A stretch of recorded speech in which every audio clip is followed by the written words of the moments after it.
I'm Jonathan Fields, and this is Good Life Project. So excited to be hanging out today with my guest, Cynthia Pasquella. She is the founder of the Institute of Transformational Nutrition, and she's got a pretty powerful personal story that actually led her to a profound change in career and life and building a pretty astonishing empire around wellness and health. So cool to be hanging out with you today. It's right back at you. Thank you for having me. Oh, it's my pleasure. So right now, you're kind of exploding all over the place. You're helping tons of people. You're building a really an interesting and powerful and successful brand and business and company. But a couple of years ago, your life was radically different. Yeah. So take me back in time and talk to me about what was going on, and then you had sort of a big moment of reckoning. I did, yeah. So my journey, I feel like it started when I was a kid, but we can get to that. But a few years ago, I found myself on the floor of my little tiny apartment, studio apartment in Hollywood, California, choosing to end my own life.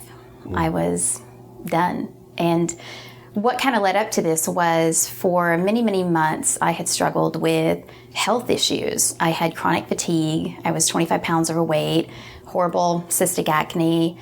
My hair was breaking and falling out. I had memory fog. I lost my memory from time to time. I just couldn't remember anything. And I was exhausted from the time I woke up until I went to bed. How old were you? I was early 20s. Yeah, this is supposed to be like the time of your life, right? And you're supposed to be going out and doing these things.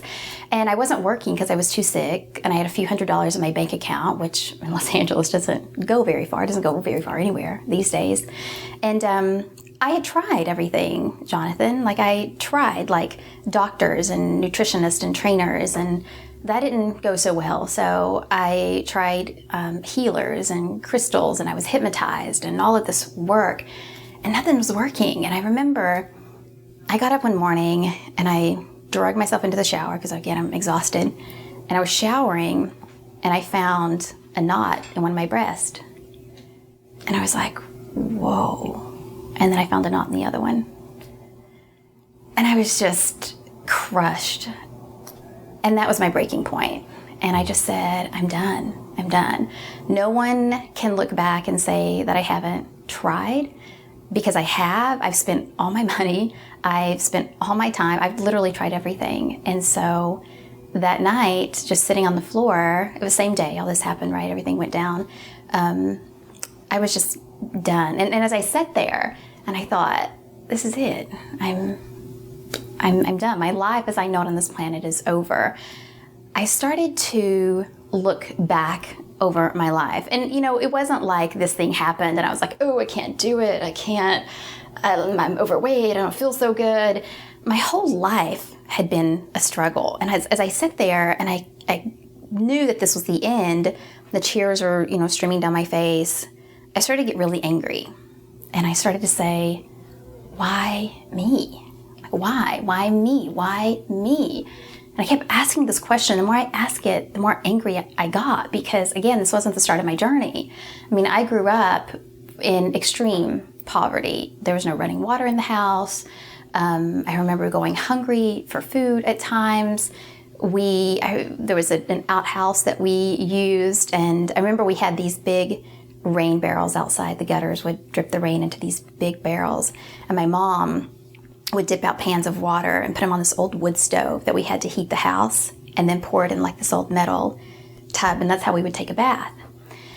And, I know they were doing the best they could. I don't blame them in any way. They had lost their first child at the age of 2, and I came along and my sister, and their parents weren't exactly role models, and they grew up in extreme poverty and alcoholism and all of these things. So I believe that they were doing the best they could with what they had.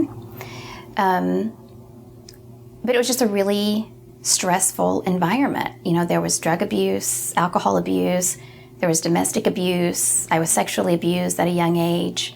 I kept experiencing loss after loss of loved ones, from everything from suicide to car accidents to things that just randomly happen on a Tuesday afternoon. And so this wasn't my first time at the rodeo, right? I felt like my entire life I had been fighting. And I was so sick of fighting. And I was so tired. And so I'm sitting there on the floor and I'm so angry. And I'm angry at myself for getting to this place. I'm angry at the people who said they could help me and they didn't. I was angry at God, the universe. I thought, why? I'm curious, I want to hear the rest of the story. Yeah. Did you grow up in sort of a faith-based tradition?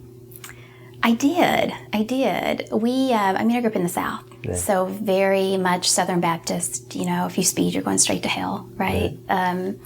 I did. And in New York City, by the way, if you don't speed, you're going straight to hell. It's a little bit different, North versus South. A little tiny bit different.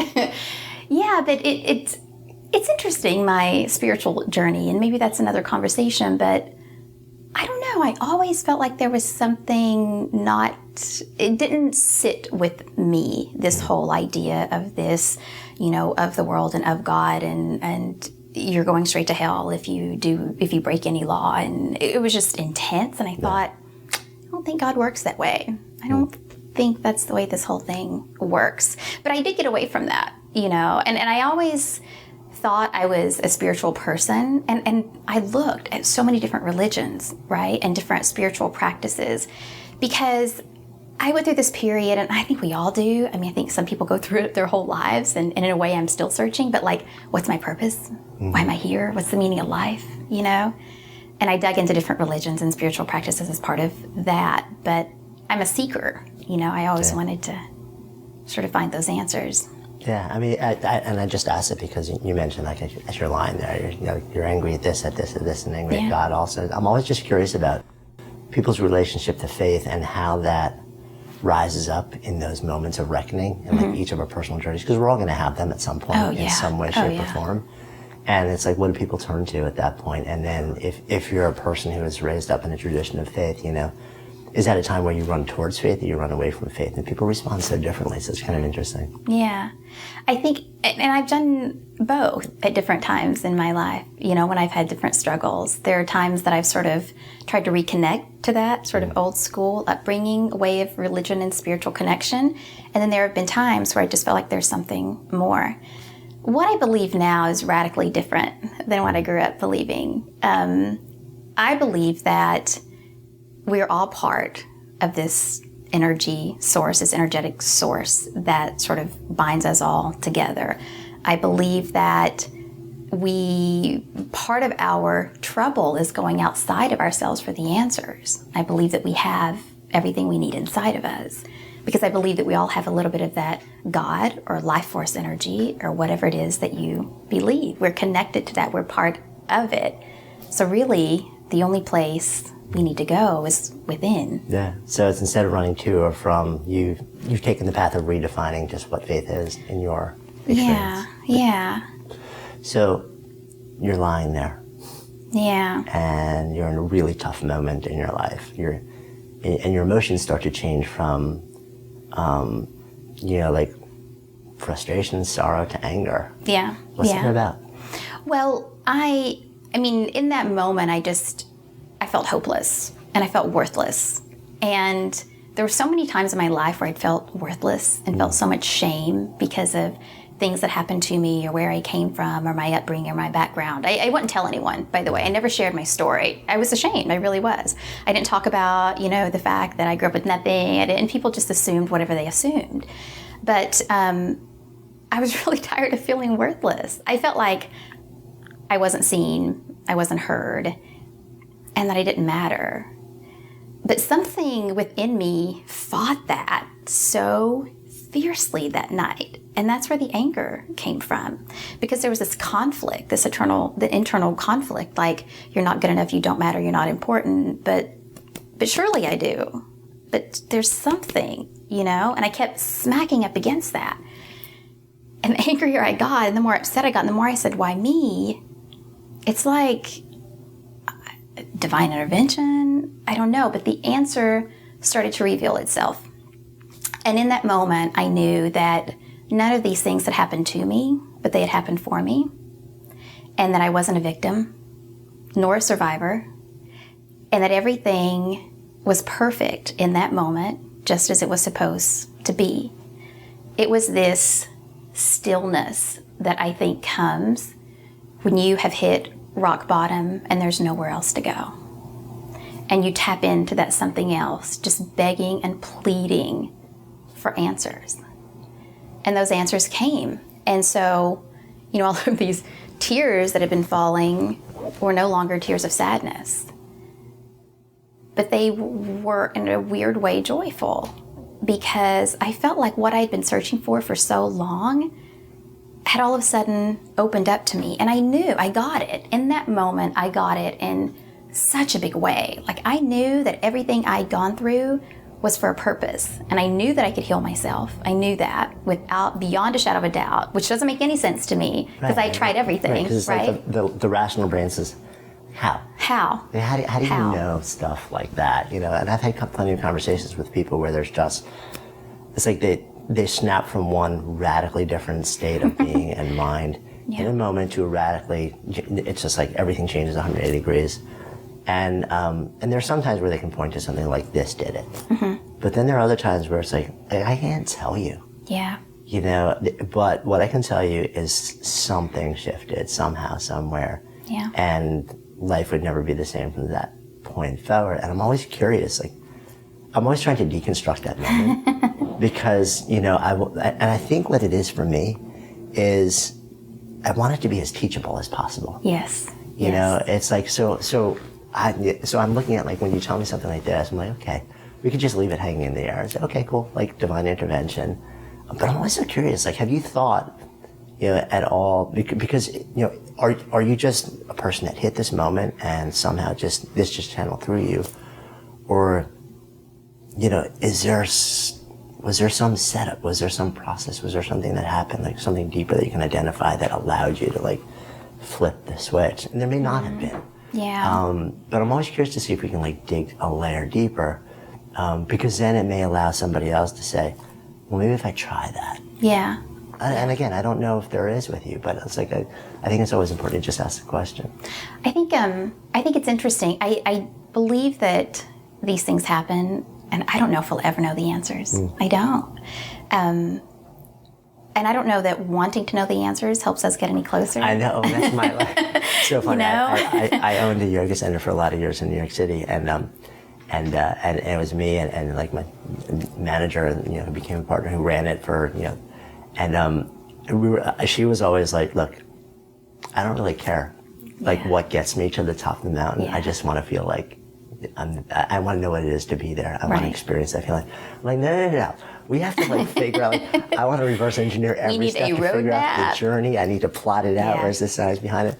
But it's interesting, though. Increasingly, I'm open to the fact that there's just stuff that happens where there's no overlay, there's no map, there's no process. Yeah. It just happens. Yeah. Well, you talked before about religion and what was my experience with religion. I think to an extent, religion, spirituality, that divine connection, whatever that is for you, it kind of comes back to faith. And it kind of comes back to this just inner knowing, right? And everyone has their own individual experience with that. I think what's important is to be aware of that and to honor it when these things come. I can look back, because you talk about digging, and I can look back and identify times where it was almost as if something was trying to come through and doors were opening for me and I was being guided down this path, and I would get scared and slam the door and lock it and hide the key, I can identify that looking back. And so I feel like, I don't know, I almost feel like these teachings or these knowings are all around us and they're there for the taking. I believe we don't always see them. It may be that we're not ready or that we don't want to know. A lot of times I work with people and they'll say, I don't know why I'm doing this. I overeat. I don't know why. I self-sabotage. I don't know why. I think we do. I think we do know why. I think we may not want to know why, but I think we do, because I really, again, believe we have all the answers inside. Yeah. I just feel like we numb ourselves and we tune out. It's interesting. I agree with you. And I wonder also if it's very often that we just never ask ourselves the right questions that would allow us to just see the answers that are right in front of us. It's interesting. I have a friend who's a physician, and she practices very differently these days. But she started in traditional medicine, crazy, fast-paced world, went to integrative medicine. And she started realizing she would ask, she was trying to get better and better outcomes for her patients. Sure. And she realized at one point, she's like, there was a question that she would ask almost everybody that would make them just break into tears and realize there was a completely different thing that they needed to focus on. And that was basically when she would ask people some variation of, like, what is your body telling you that you need to heal?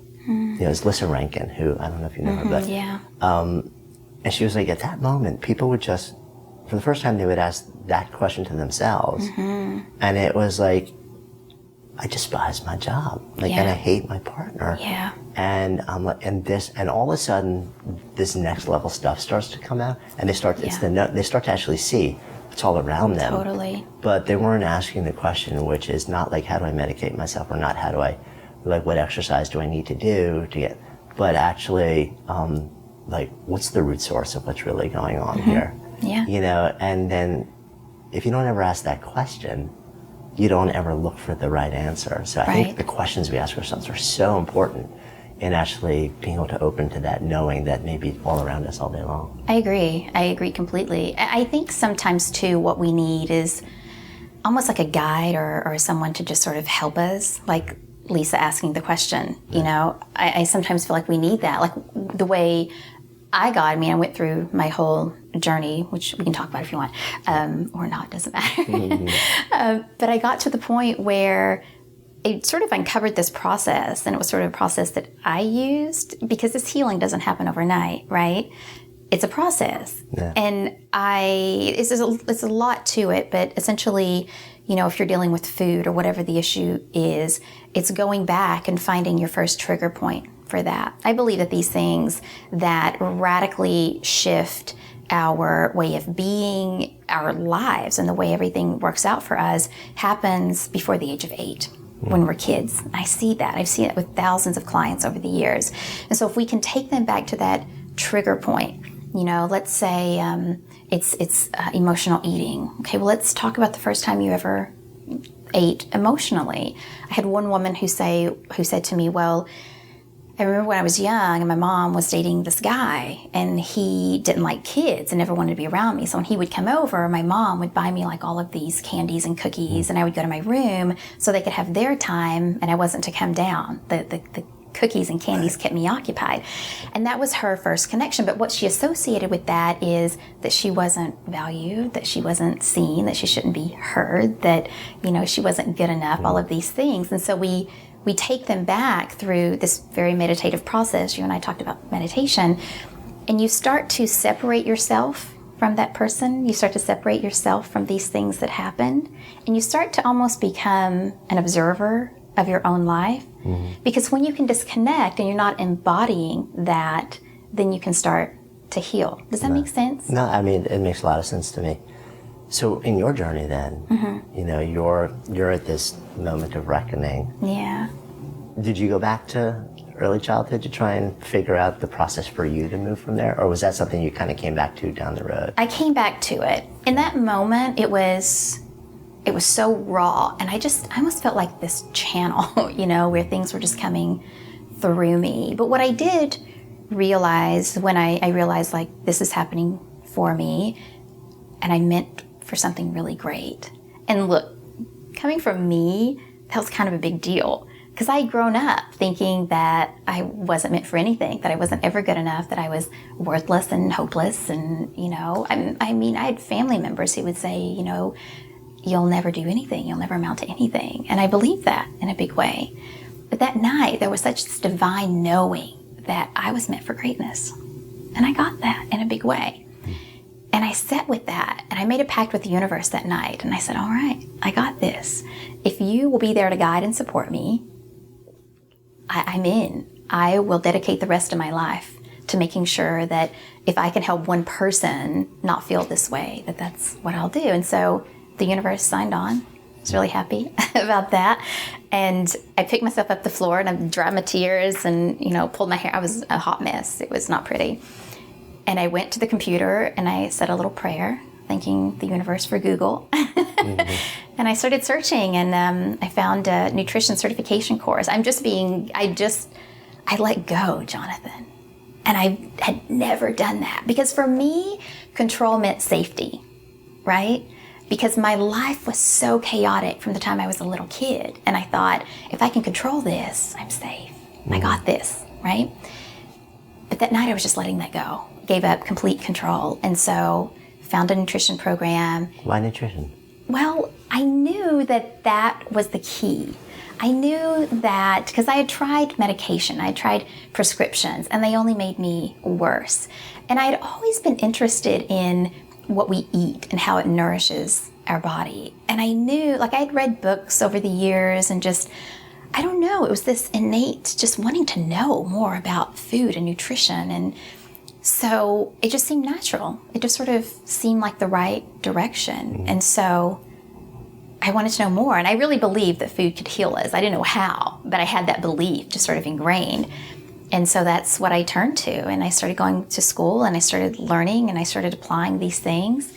And the changes came, not overnight, but they started to come, and I started to see differences. Right. But then I realized it wasn't enough.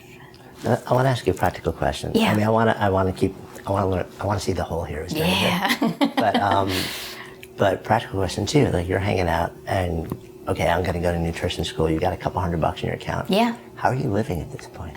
Credit cards. All right.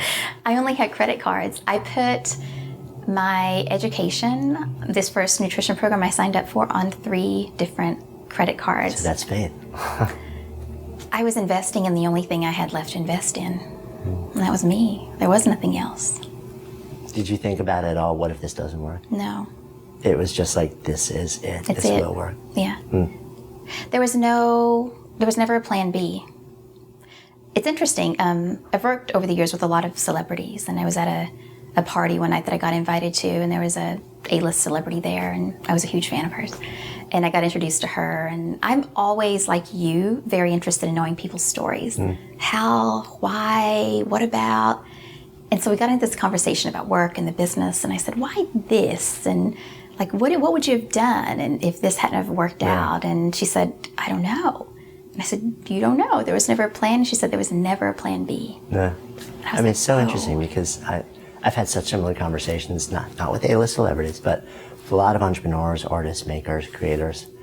And there's this really big divide about, like, preparation. But the most hardcore makers and entrepreneurs and creators out there that I know, they very often don't have that plan B. But what's interesting is the thing that they eventually succeed at is almost never plan A either. Yeah, it wasn't for me. That's the stepping stone that just gets them from zero to momentum somewhere. Yeah. Even if they're like, the thing that they actually end up moving into is plan B. Right.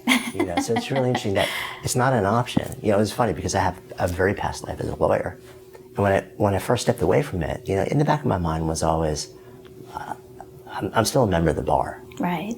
God forbid, if I need to, I can go back and practice. But it wasn't really, I never really sort of considered that as a viable option. And people would ask me, they'd be like, oh, of course you did, because you'll take risks because you have a fallback. It's no big deal. Right. I'm like, well, yes and no. Like, I probably can't completely eliminate that, because it was there. But I never really saw it as a viable option either, and but it's always interesting how people view that, and there's so much wrapped around, like, you gotta have plan B, what if it doesn't work? But I wonder if that also changes the energy that you invest in making sure that plan A does work. I think so. I mean, I don't know how I couldn't. I mean, when you're at this point where it's like all or nothing, you don't really have a choice. But I also think if you're super passionate about what you're doing and you feel led and guided and supported, then it's easier, maybe, in a way. I think, again, you tend to make a decision, sometimes not consciously, but you still make it just by your actions, that this is the thing I can't not do. Right.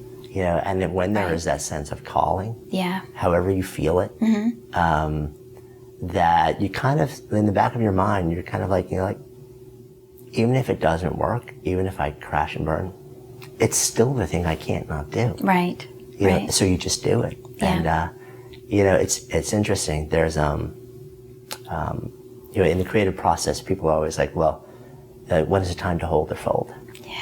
And it's like one of the most brutal things to do. Yeah. You've probably come up with this, with lifestyle change, with that also. It's like, I've been doing this for a while, like when that, and, you know, part of the answer in the entrepreneurial world or the art, the making world is, you know, the first threshold question that you have to ask is this something that you feel called to do? Yeah. Because if it is, then the rational analysis that would go along with, you know, like the next thing that I don't feel called to do, but it's interesting. And then you go into option A, option B, where's the logical way to place my energies? But if you feel called to do it, a lot of the rational conversation goes out the window. Yeah, totally. I mean, I didn't have a rational thought. Yeah. It just like all was transpired. Yeah. And I feel like every part of my journey was that way. Truly, I do. And you know what's funny? I think about this sometimes because there's no reason you and I should be sitting here having this conversation. None. There's no reason, there's nothing that made me special. I mean, I look at where I grew up and I see the people that I went to school with who are still there, and, you know, it's, who are still sort of living in the same conditions and doing the same sort of things. And I mean, there's no reason I shouldn't have been like so many other people, and, you know, just sort of kept on trucking that lifestyle and holding on, and, you know, living across the street from my parents or whatever, you know. I've always felt, and I know this is going to sound really strange, but I've always felt like there was something bigger inside. So it was this weird feeling of like, I don't feel good enough. I'm not worthy. I have a lot of shame. People tell me this all the time. I'm never going to do anything, right? But there was this little thing inside me, this little spirit, this little fighter that was always like, I don't know if that's right. I don't know if that's right. So it was like that moment on the floor on that night. I think that was my the moment fighter. that you opened the door and let the fighter out. Yeah. And let that, like the fighter, take the reins. There was no other choice. Yeah. You know? And I think that, I mean, I said, I felt like I'd been fighting my entire life. I felt like that little fighter, which I believe is my true soul, my true spirit, had led the way this entire time. I just didn't know. You know, the ego gets in the way, and fear gets in the way, right. and our thoughts get in the way. So the fact that we're human. There's that. Gets in the way. There's that. Who knew, right? So you get to a point where you start to really double down and learn and devour knowledge around information and lifestyle. Yeah. A lot of it sounds like in the early stages was, how do I fix me? Yeah, totally. Totally. But it becomes something so much bigger. So let's go further into the journey. Well, I knew that if I couldn't fix me, I couldn't fix anyone else, right? I mean, I had to go through this journey. I knew all the steps leading up to this and what I had done. Sorry, I keep stopping you, but I'm like so curious because that's something that so many people throw out to the world. And you're like, okay, but the reality is, you see, especially in the world of healthcare, you see a lot of people out there who are preaching one thing, and then you look at them, the way they live their lives, the state of their health, the state of their mindset, the state of their relationships, the state of their career. And they're not speaking from a place of ever having embodied this themselves. And I always wonder about this because I've seen so many times, especially in the helping professions, people go into the profession very often because they're trying to treat themselves first.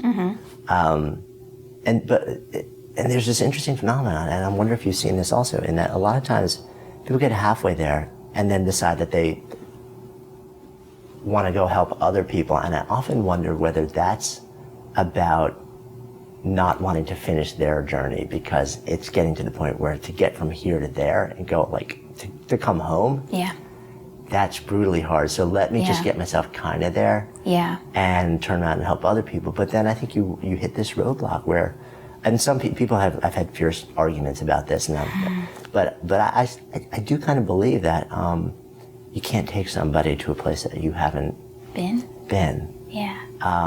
You don't necessarily need to still be there. I mean, like great coaches don't necessarily need to be elite athletes while they're coaching, but to have at least spend a moment in, at a level where you understand viscerally the psychology and the demands of it, I think changes your ability to help people get to that same moment. And again, I've had raging debates about this with a lot of people, and I'm open to being, having my mind changed, but it sounds like you have a similar mindset. Well, it's, you threw out several things there. Yeah, so sorry about that. So let me just think about that for a second. Yeah, well, look, I think that we all have our very individual journey, and we go about it in our own way, in our own time.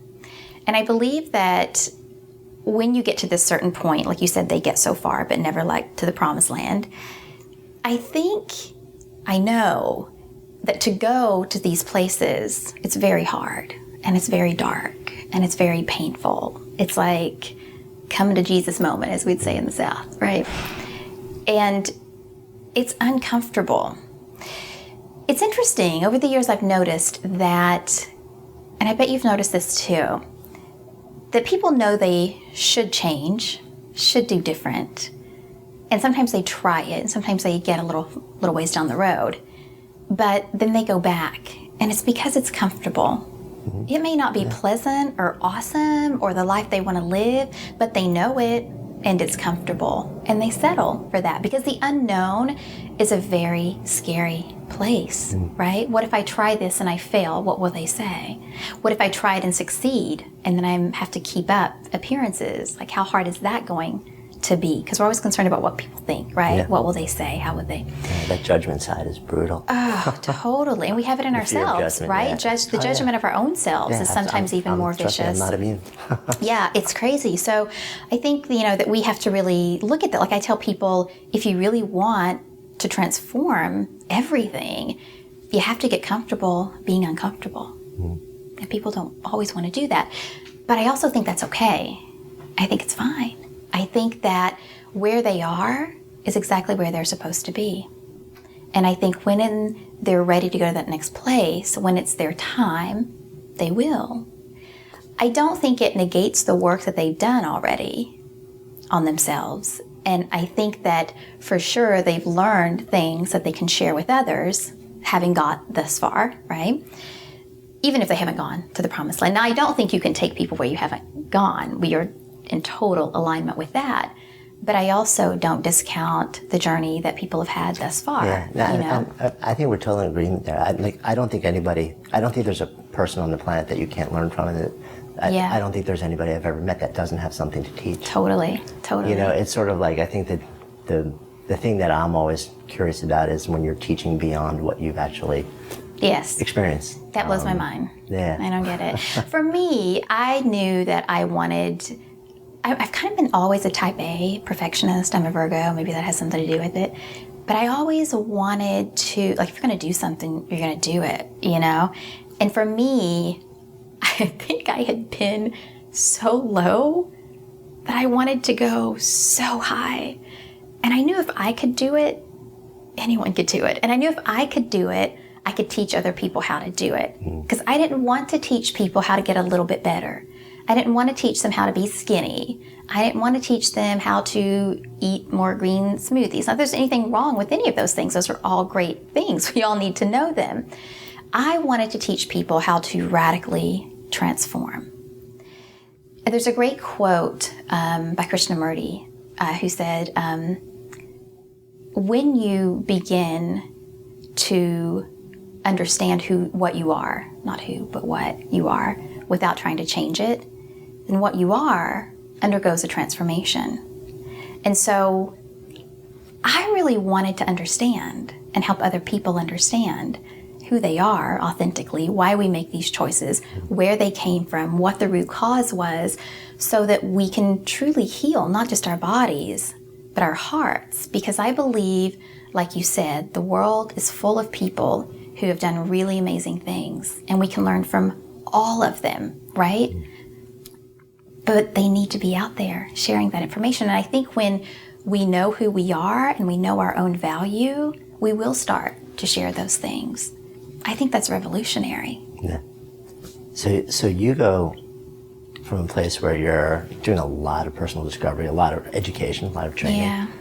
to work on yourself, to get yourself to basically first start by radically transforming your own health and your own life. Yeah. How long did that process take for you? Or is it still ongoing?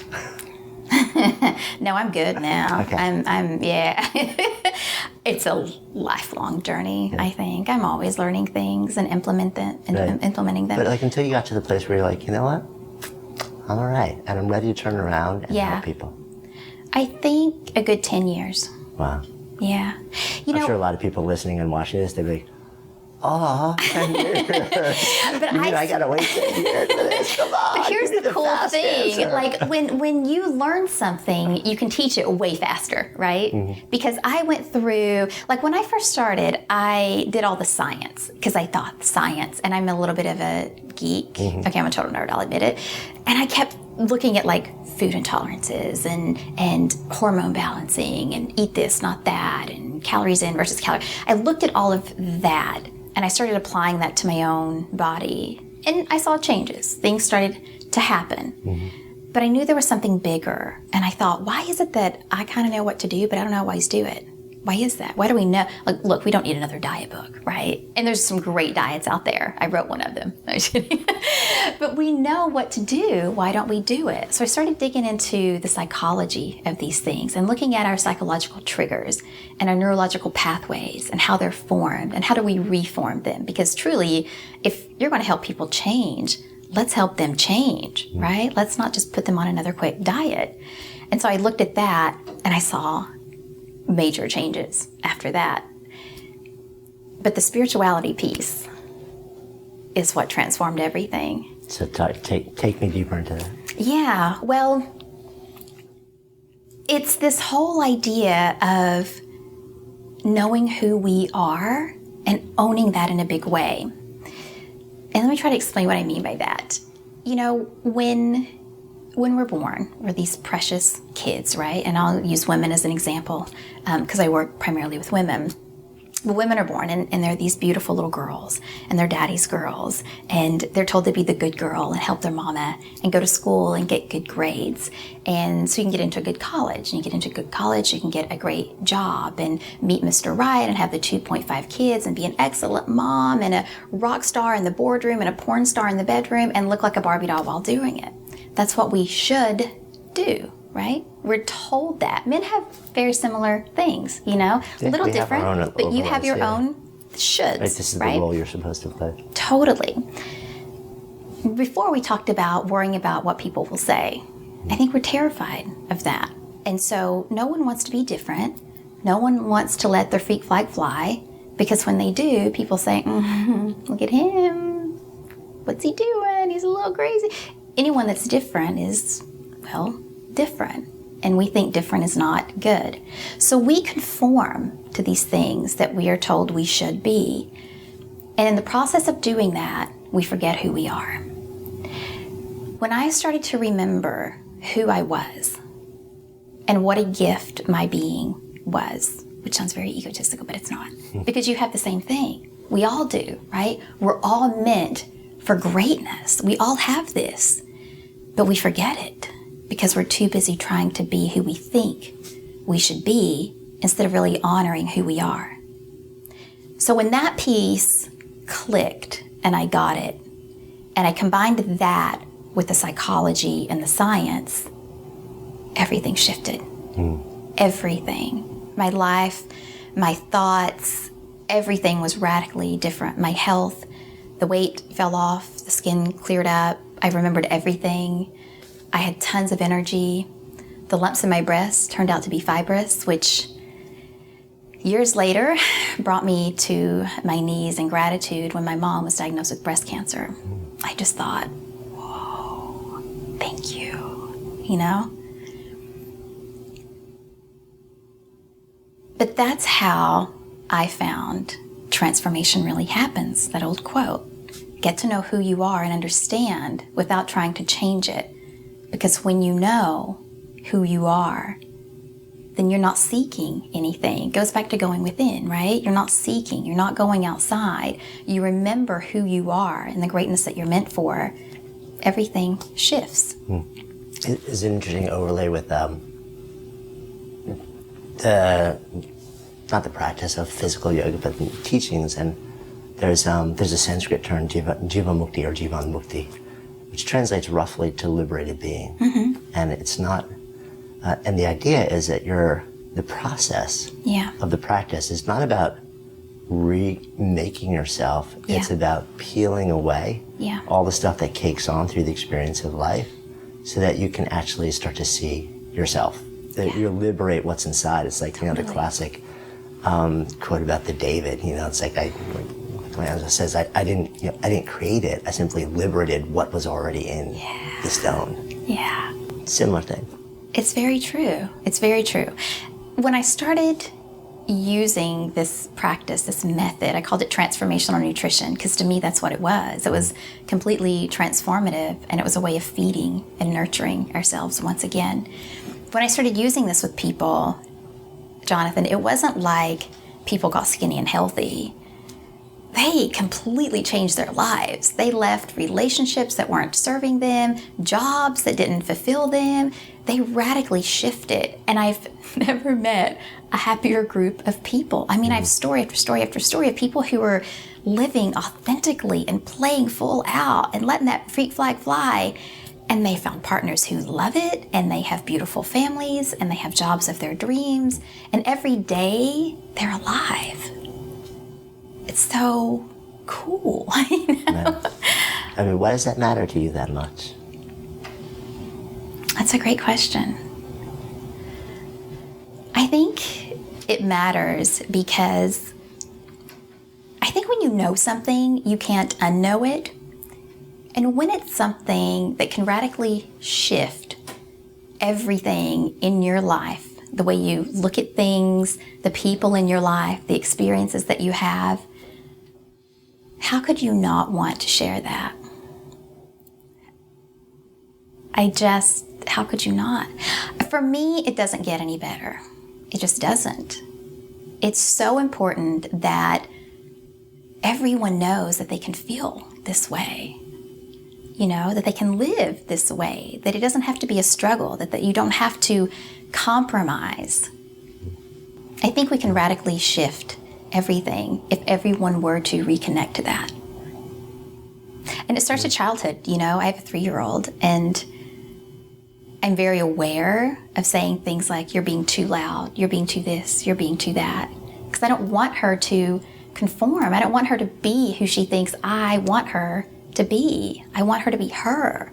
I want her just to play full out, live life. I think we find so much joy and happiness. We're on this journey to find happiness. What does that mean? How do we find it?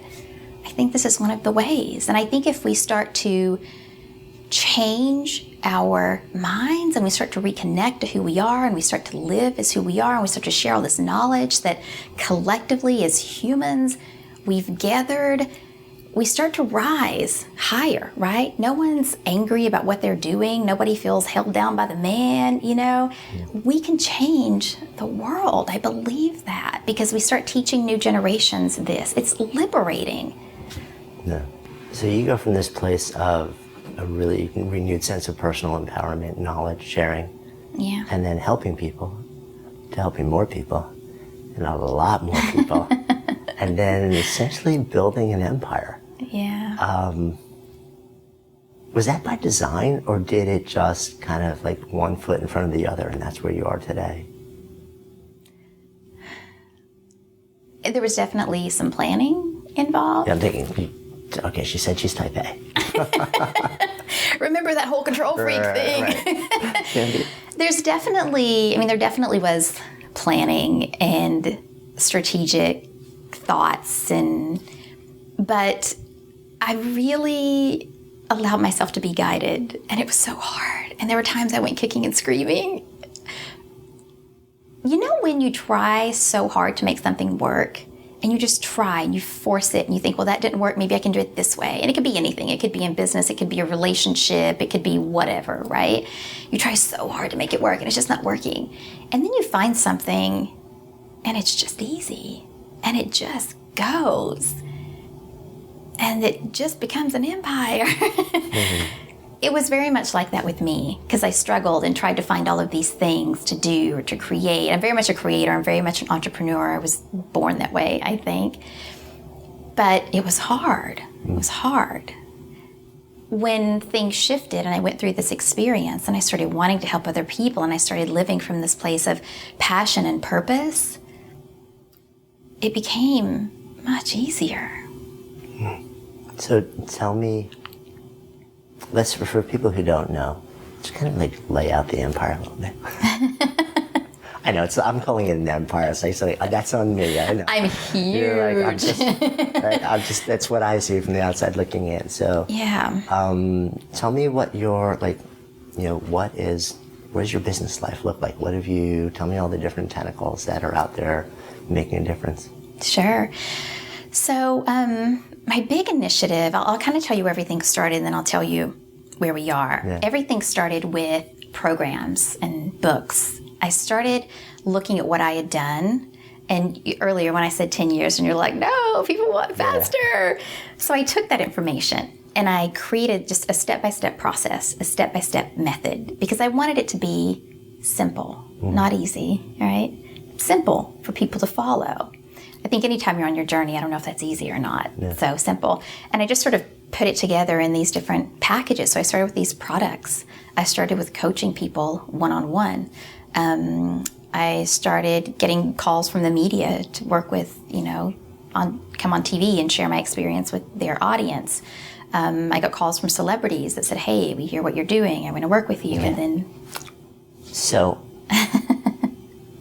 There are a ton of people who are out there who are trying to do a lot of help. How do you just get calls from celebrities and media? There's something more, right? There's something more happening under the hood here. Yeah, I personally have never had a publicist. I still don't. I had one for one book that I wrote that lasted for a month or two, but that's it. Everything has just been word of mouth.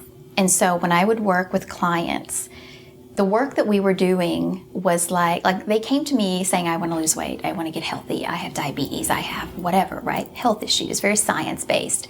But then we would always go deeper, and it was the experience for them. So they started telling their friends, and then their friends told their friends. And I live in Los Angeles. Right. So at some point, it's going to hit media and then all the other people. Yeah. I mean, that's where it is. I think what's interesting, too, is that because if they lost a bit of weight, they'll tell some people, but if they experience a deep transformation, they will never stop talking about it. Yeah. So I think it's so interesting. It's like, would you rather, the best marketing that you can do is make a much deeper impact on the number of people that you choose to serve. Totally. There are a lot of people who want to cast the widest net possible and go, this deep. Yeah. And then wonder why it's just, you're working so hard to grow this thing that you're trying to grow and to bring new people. You have to market, and then a small number of people are like, I'm going to go narrow and deep. Yeah. It was interesting. I was just listening to a conversation with Joss Waitzkin, who wrote a mind-blowing book called The Art of Learning, and he was the kid featured in Searching for Bobby Fischer in the book and the movie. Amazingly brilliant guy, and who's just spent his life's work is devouring and deconstructing how people learn and taking people from great to the best in the world. Yeah.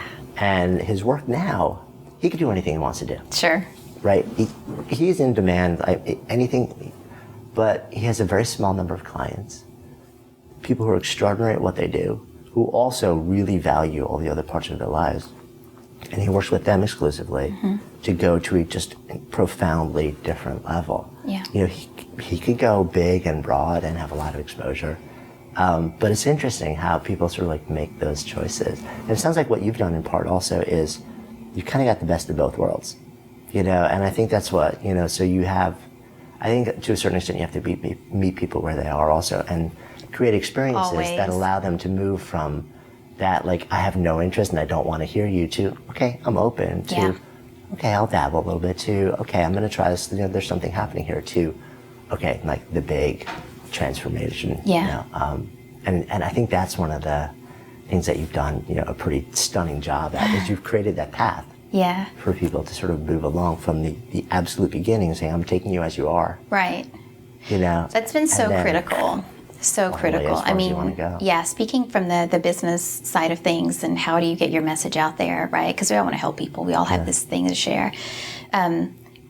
People don't come and say, so I think something in my childhood is being triggered from when I was like 5. It's so weird, right? Why don't people say that? Right. I had this neurological pathway and I really need to, nobody comes. People come and say, I want to be skinny. I don't feel good. I have no energy to play with my kids. Those are the conversations. Those are the reasons they come to you. So you're right. I've always just met people where they are, and then I take them where I know they need to go. But I meet them where they are, right? And so, like when I first started, like my first book was all around diet, and here's what you eat, and here's what you don't eat, and here's why. But I also started trickling in a little bit of, here's why you make these choices. Here's other ways to think about your food choices. Here's other ways to reconnect to who you are, just sprinkling, right? And then always listen to the audience because they'll tell you what they want, right? So I did this diet book, lifestyle program, whatever you want to call it. And then they said, we want recipes, we want food. And I thought, okay, I'll feed you body and soul. So then we came up with the Hungry Hottie cookbook, and where we were feeding them super fast, healthy, delicious recipes, all whole foods. But then we fed their soul and their spirit, and I put in little things that helped do that. But then people said, we want to go deeper. We like this whole spirit thing. And I thought, yay. So then the Hungry Hottie method was born, which is a whole 6-week program. And they loved that. And then people said, I want to do what you do. This is really cool. Because at this point, people go through, the program, like we teach them forgiveness, we teach them how to go back and separate them. It was this whole thing, right? Like essentially the experience that I went through and then shared with clients. So we teach them all of that. But then they said, people are asking me questions and they want to know what I did because I'm a different person. How do I do what you do? And so I said, well, let me tell you. And that's how the Institute of Transformational Nutrition was born because, I'm so passionate about this work. I love it. And I've seen the results it has on people's lives, not just their health, but their lives. But I'm only one person, but I knew that if I put this together and I could train other people on it, that together we're an army. Like we're an army for change, we're an army for transformation. And does it get any better than that? And thus an empire emerges. And thus an empire. A benevolent, impactful empire. Oprah called and she's like, we gotta talk. And you're like, talk to my people. And I'm like, Lady O, I'm busy. Call me later. Kidding, Oprah, we love you. So interesting question. So you're at a point now where you've built something really substantial. The mindset that it takes to get there when you have nothing is, I got nothing to risk because really not a whole lot to lose. Now you got a lot to lose. Yeah. Does that shift the way that you look at where you're going to go from this point forward at all? Or are you still all in whatever needs to happen to make this go where it needs to go? That's what happens. I almost feel like I'm more all in. I do. With the Institute, what happened, I remember one time I was taking like a mindfulness course at UCLA and like a biochem somewhere else. I've just immersed myself in learning. And I'm sitting on the couch and I have big projects due for both of them. And they're radically different topics, right? And I'm trying to get it all done. And I'm complaining to my husband and I said, why can't somebody just put all this together in one program? Clearly this is what we need. Why can't someone just do that? And he said, well, why don't you do it? And I was like, because who does that? That's weird, whatever. But the seed was planted and it just sort of grew for a few years. And then I had my daughter. And when you have children, as you know, you are very tired. You just want to rest. Mm-hmm. And I saw this study about the state of health. And I was reading it in bed while she was sleeping. Praise the Lord, she was sleeping. And it started talking about, the increased rates of cancer, diabetes, people being more overweight, unhealthy than ever. But the part that got me was when I read at the bottom, it said, for the first time ever, we're raising a generation of children that may not outlive their parents.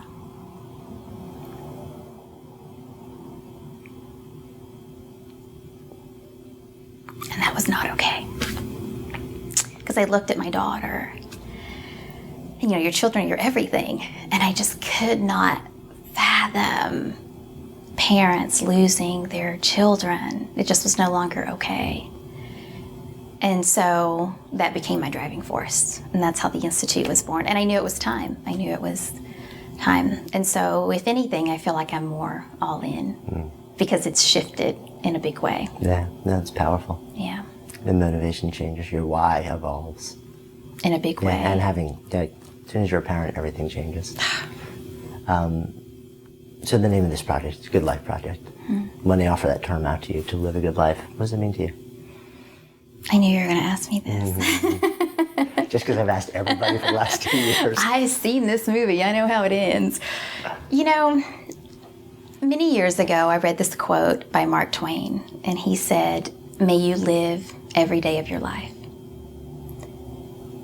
And so for me, I think a good life is truly living every day, being present, being here, not worrying about what people think or what you should or shouldn't do, but just really playing full out, full steam ahead. We get one shot at this, and that's it. So make it good. And so for me, if I'm living, like really, truly living every day, my passion, what I enjoy, surrounding myself with people that I love, to me, that's a great life. Thank you.